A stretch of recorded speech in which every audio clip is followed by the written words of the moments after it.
اسرائیل کی جانب سے فلسطین پر ہو رہے مظالم کے خلاف آواز بلند کرنے کے لیے بتاریخ 19 کو علماء شہر بنگلور نے مسلمانوں سے اپیل کی تھی کہ 20 مئی کو یوم احتجاج منائیں۔ صرف ایک دن کا وقت دیا گیا تھا یوم احتجاج منانے کے لیے۔ کیا یہ یوم احتجاج کامیاب رہا یا ناکام؟ آئیے جاننے کی کوشش کرتے ہیں۔ یوم احتجاج کے ضمن میں متعدد مقامات سے احتجاج کی چند تصاویر موصول ہوئی ہیں، جن میں چھوٹے بچے و خواتین فلسطینیوں کے ساتھ یکجہتی کا مظاہرہ کرتے نظر آ رہے ہیں۔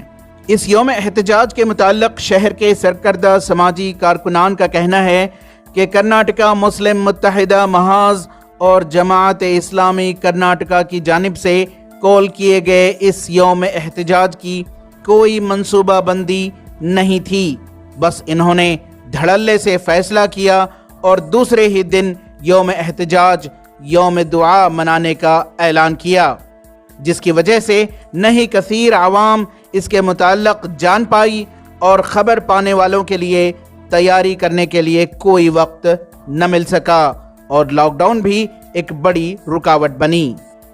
علماء بنگلور کے اچانک و غیر منصوبہ بند یوم احتجاج کے کال کے فیصلے سے کئی سماجی کارکنان و نوجوانوں نے ناراضگی کا اظہار کیا اور بتایا کہ آنے والے دنوں میں نوجوانوں کی جانب سے اس احتجاج کو جمہوری، معنی خیز و منظم طور پر منعقد کیا جائے گا۔